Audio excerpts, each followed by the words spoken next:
Hi, this is Deacon John Wilson here, Education Enrichment Director for West Angeles Church. Here to talk a little bit. Maybe I'll do a couple of videos on different schools and their approaches to the Trump administration, pressuring them in regard to diversity, equity, inclusion issues. I know a lot of you don't like me expressing it that way, but they are diversity, equity, inclusion issues. And there is a mistake happening on both sides. Okay. So the Trump administration is moving too fast in their attacks on colleges in this particular area, and too far, too quickly, without explaining what they're saying. Now, I'm going to state to you the issue, how CSU is handling it, which I think is a more reasonable approach, and how UC is handling it. All right, because you've heard in the news, I'll start now, that UC is digging in, UCLA, UC Berkeley, and they're suing them and fighting back because the administration is threatening taking away funds, which they really threatened to all CSU, California schools, including CSU and UC. It doesn't apply to private schools. These are publicly funded schools. And here's where the disagreement is. If you have a diversity inclusion program where your emphasis or your concern is race, you want to have a race-based program on your campus, like a building that's built only for Hispanic students, or a center that deals only with Blacks and Hispanics. And there's not a similar program for white and Asian students. I think Asian students where it really gets to a problem. And I'm trying to tell you about this without taking any opinion politically, because it's just, I want to let you know. And there are people in this administration, I know you hate them, but you got to deal with the environment the way it is. I'm more concerned about your youth when they go to college, that they get a good education, and I can't be concerned with the politics.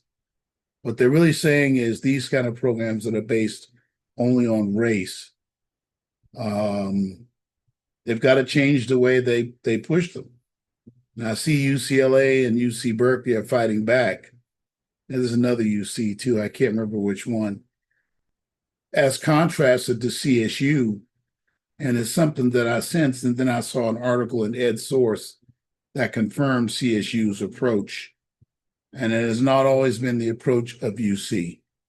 UC is geared for the fight because they care more about political power than the success of your student who needs that federal funding. Listen to me, UC. I know a lot of people from UC listen to my videos. You guys need that funding. Stop it, all right? Will you? Again, I'm not going to make this video about my opinion on Trump and all that. All I care about is my parents and my students getting access to all the federal research funds they can get. And if you're the way you're handling your DEI programs, UC, is keeping you from getting that money, and you're going to follow Governor Newsom. I know he has a lot of power with UC. Maybe that's what's behind this. But he's leading you to destruction. What's the matter with you? Come on now. You need that funding for your hospitals, for your research, and for your school. And your desire, UC presidents. I thought the new UC president, maybe I'll do a video of it. I thought the new president at UCLA was going to take a look at all this objectively, but he's not. He's joining in the lawsuit. He's going to fight. Fighting Trump is not the answer. It doesn't help our children.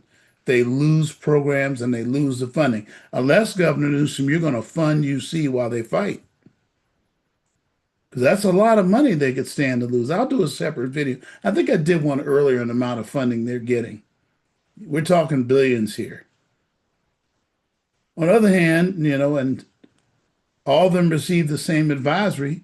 Let's see what happened at CSU. I have a great article I'm going to go through and react to from Ed Source on this, okay? So in CSU, let's see what they're doing. Now, I know I'm a little late. This article was September 12th. I got so busy I haven't been able to get to it, but I saw this article back then. Cal State system seeks a delicate balance. There we go. They want to have a balance on diversity under Trump. I think everybody agrees that diversity. I'm going to tell you why diversity programs are needed. It's not because of race. Stop it. Let's stop saying that it's race is the reason we need it. Oh boy, like black people need more programs than other students. We don't. Our students don't need it.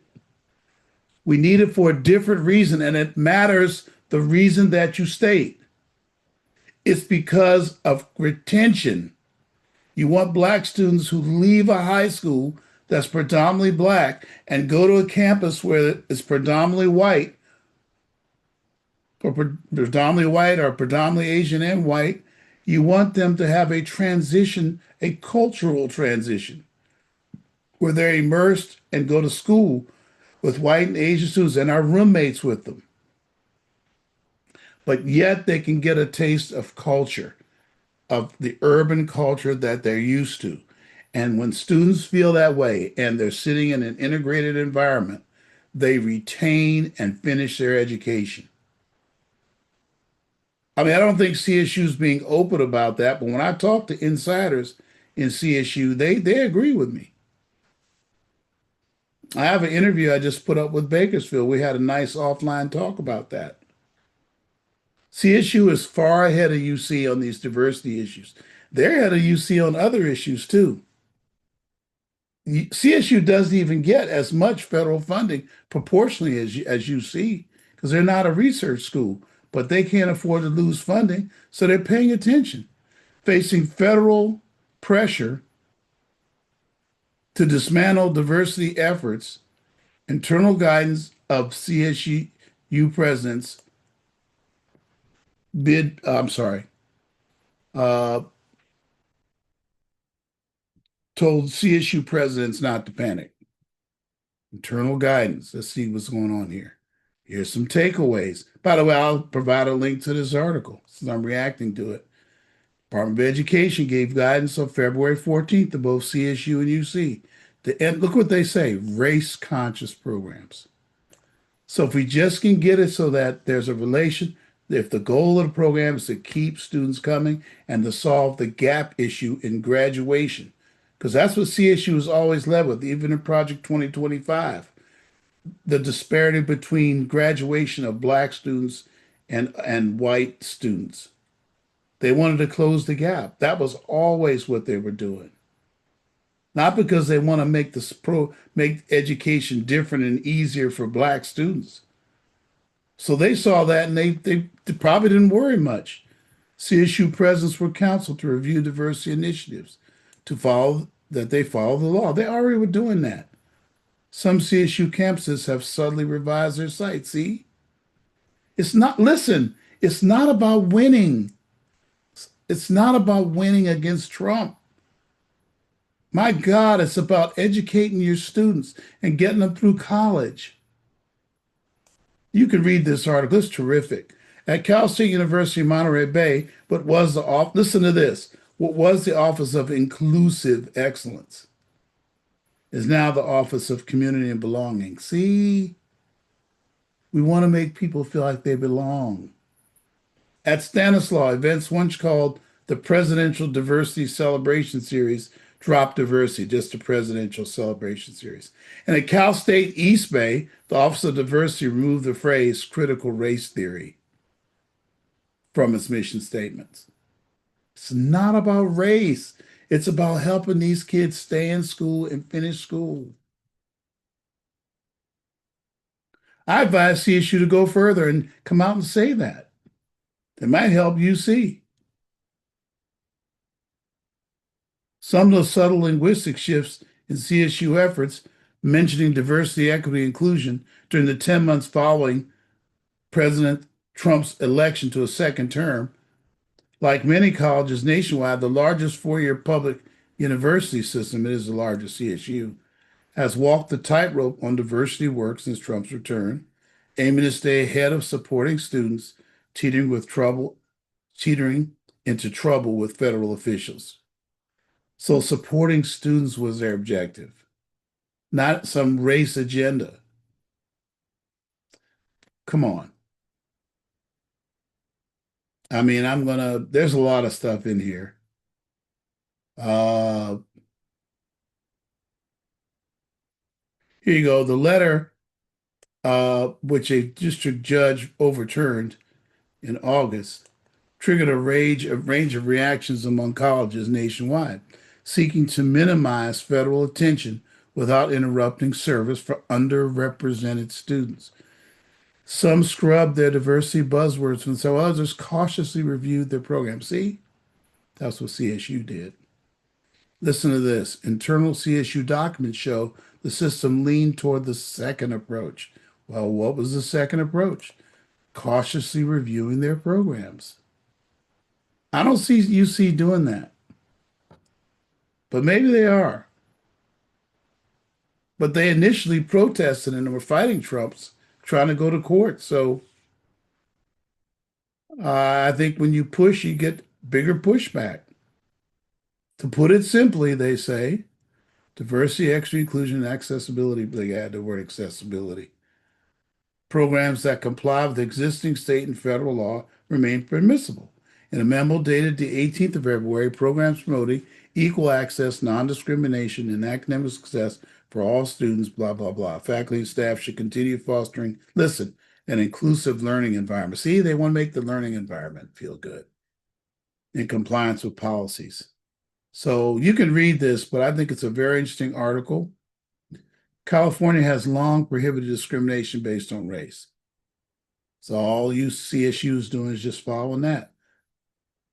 If they're threatening to withdraw funds, then you need to show that you understand to not give support based on the color of people's skin. Skin color should have nothing to do with it. Cultural diversity, culturally making students feel part of the school, retention programs for inner city students. These are all fine. I don't understand the fight back by UC.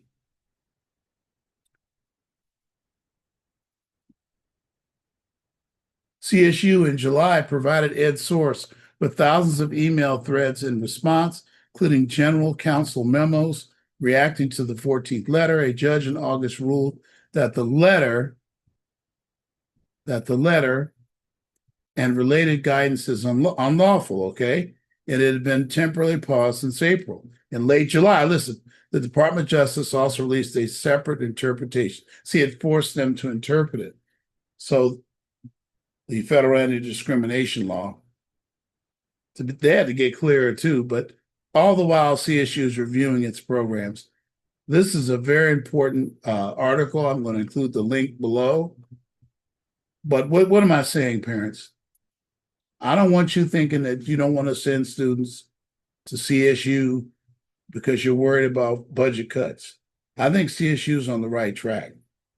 And I think at certain campuses, your daughter or son will get offered programs that help their socialization and their cultural adjustment to CSU.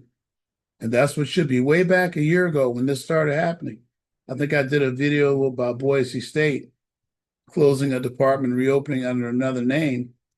And I cautioned that let's not go too far and take away the retention programs, the programs that are successfully cutting the gap between graduation rates of white students and Black students. There needs to be an adjustment period when they come out of high school, all inner city high school, never went to school with white folks and Asian students, and now they have to. And this is an adjustment, and there needs to be some cultural adjustment. I mean, they're going to be in the classroom and in other extracurricular activities with white and Asian students. Let's not set up a segregated program like some campuses do, or set up a Black space where they live so they don't have to integrate. I mean, these are the kinds of things that are a problem. Okay? So let's think about that. And I'll include a link to the article below. Parents, don't worry about CSU or UC really, because I think eventually UC is going to have to capitulate because there's a lot of funding tied up in this. God bless you. Thank you very much. Bye bye now.